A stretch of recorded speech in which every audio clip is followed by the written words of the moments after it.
کہ جس نے کسی مومن کے قتل پر ایک حرف کے برابر بھی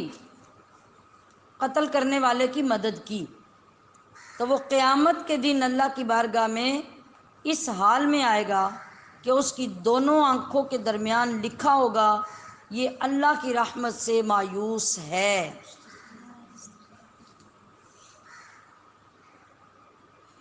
آج ہمارے زمانے میں کیا ہو رہا ہے؟ کبھی غور کیا؟ کوئی تھوڑا سا اونچا بول پڑا، کسی نے راستہ نہیں دیا، کسی نے آگے سے جواب دے دیا، معمولی سی بات پہ اختلاف ہو گیا تو غنڈہ گردی اور دہشت گردی کا عالم یہ ہے کہ ڈکیتیاں، خاندانی لڑائیاں، ایک دوسرے سے تعصب، ایک دوسرے سے حسد، حتیٰ کہ میں گلی میں گزر رہا تھا تو اس نے مجھے ٹیڑھی نظروں سے دیکھا کیوں؟ اب میں اسے بدلہ لے کے چھوڑوں گا؟ اگر یہ زمین پہ چلنے کے قابل رہا تو تب یہاں سے بات شروع ہوتی ہے اور بات قتل پہ چلی جاتی ہے اور دنیا کے سامنے یہ سب کچھ ہو جاتا ہے۔ پانی کی طرح آج مسلمان کا خون بے قدر ہو چکا ہے اور اس طرح اس کو زمین پہ بہا دیا جاتا ہے۔ تو اللہ اور اس کے رسول نے ہمیں آپس میں کیسے تعلقات رکھنے کا حکم دیا۔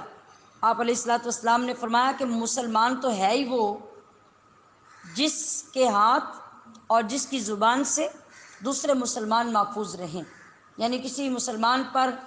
ظلم کے لیے نہ مسلمان کا ہاتھ اٹھے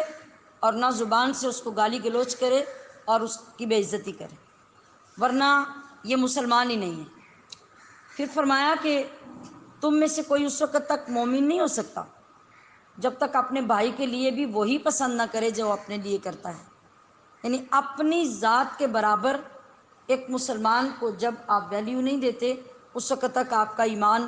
مکمل نہیں ہے۔ آپ 100 مرتبہ ڈھنڈورے پیٹتے رہیں کہ میں بڑا نیک مسلمان ہوں، میں بڑا متقی ہوں، میں نمازیں پڑھتا ہوں، میں حج کرتا ہوں، میں زکوٰۃیں دیتا ہوں، جو مرضی کریں، لیکن آپ کا ایمان اس معیار کے بغیر پورا نہیں ہے۔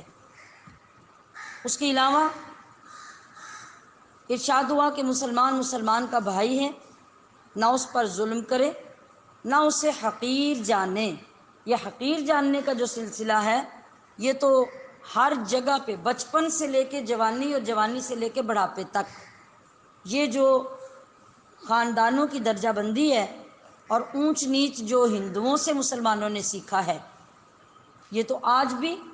بڑے زور و شور سے پایا جاتا ہے۔ آپ اگر پہلی دوسری کلاس کے بچے کو دیکھیں جو اکٹھے محلے سے اسکول جاتے ہیں تو ان کی جب لڑائی ہوگی نا تو لڑائی میں آپ ان دونوں کی گالیاں سنیں، ایک دوسرے کو وہ جو تانا دے رہے ہوں گے، وہ اتنے چھوٹے چھوٹے سے بچے جنہیں یہ پتہ ہی نہیں ہے کہ کسی کی کاسٹ کیا ہوتی ہے، برادری کیا ہوتی ہے، وہ یہ گالیاں کیوں دے رہے ہیں، وہ ان باتوں کو ایک دوسرے کو کمتر سمجھنے کی بیس کیوں بنا رہے ہیں؟ انہوں نے یہ ساری باتیں اپنے بڑوں سے سنی ہیں، بڑوں کو کرتے دیکھیں۔ اور بڑوں کا طریقہ بھی کیا ہوتا ہے کہ اگر کسی غریب نے اپنے حق کے لیے بھی تھوڑی آواز بلند کر دی تو اس کی بے عزتی جتنی ہوتی ہے بس اس کے بس میں نہیں ہوتا کہ وہ زمین میں سما سکے۔ ہر چھوٹی چھوٹی بات پہ اس کو یہ تانا دیا جاتا ہے کہ تو کمی ہو کے یہ کہتا ہے، تو کمی ہو کے یہ کہتا ہے، تو غریب ہو کے میرے سامنے بولتا ہے، تو میرے گھر سے کھا کے میرے سامنے بولتا ہے۔ یہ باتیں بچپن میں ہی بچوں کے اندر بھی فیڈ ہو جاتی ہیں۔ اب کیا ہوتا ہے کہ جب آپس میں ان کی لڑائی ہوتی ہے وہ آپس میں بھی وہی تانے بچوں کو دیتے ہیں۔ اب وہ بچہ جو کسی جٹ گجر عوان راجپوت کا بیٹا تھا اس نے گالیاں بھی دے لیں، مار پٹائی بھی کر لی، اور وہ جو بچہ کسی غریب کا تھا، کوئی ماچھی تھا، کوئی موچی تھا، کوئی مسلی تھا، کوئی اور ایسی کاسٹ میں تھا، اس نے مار بھی کھا لی، ظلم بھی سہ لیا، پھر ساری زندگی کے لیے اب وہیں سے اس کو احساس کمتری کا تحفہ مل گیا، یا اس احساس کمتری سے وہ ساری زندگی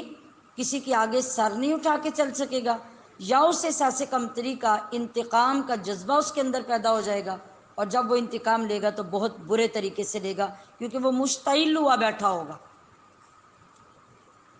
جو شخص اس کو ذلت کے تانے دے کے مرنے پہ مجبور کرے گا، جب اس کا انتقام ہوگا تو وہ بڑا شدید ہوگا۔ اس کا کیا قصور ہے اس بچے کا کہ وہ اگر کسی کمی کے گھر میں پیدا ہوا ہے اور اس میں پل بڑھ کے جوان ہوا ہے تو اس کا کیا قصور ہے؟ یا آپ کی کلاس میں کوئی فائنینشلی کمزور ہے، کوئی خاندانی اعتبار سے معاشرے میں کمزور سمجھا جاتا ہے اور اس کی عزت نہیں ہے، تو تعلیم کا تقاضا کیا ہے؟ وہی جو جہالت کا تقاضا ہے۔ یہ معاملات جو ہیں، یعنی کسی ایک دوسرے کو اس کی ذات پات کا تانا دینا، اس کی کاسٹ یاد دلا کے اس کو شرمندہ کرنے کی کوشش کرنا اور اس کے احساس کمتری میں مبتلا کرنا، یہ تو سراسر جہالت کی باتیں اور جاہل لوگوں کا طرز تکلم ہے۔ تعلیم جب انسان حاصل کرتا ہے تو وہ اس اونچ نیچ کو کبھی گفتگو میں نہیں لاتا، بلکہ تعلیم کا تقاضا کیا ہے؟ اس کے اندر روشنی اور شعور ہو، اور شعور کا تقاضا کیا ہے؟ کہ آپ کی زبان سے کبھی کسی کا دل نہ دکھے، کبھی کسی کو آپ کی گفتگو سے، آپ کے ساتھ رہتے ہوئے، کھاتے پیتے ہوئے، کلاس میں بیٹھتے ہوئے یہ فیل نہ ہو کہ میرے اور آپ کے درمیان کوئی فرق ہے، اونچ نیچ ہے، تمہارا سٹیٹس ہو رہا ہے، میرا سٹیٹس ہو رہا ہے۔ اسلام تو اخوت، رواداری، مساوات کا سبق دیتا ہے، اور یہی چرچے نبی علیہ الصلوۃ والسلام نے کیے اور اپنی امت کو یہی کچھ سکھایا۔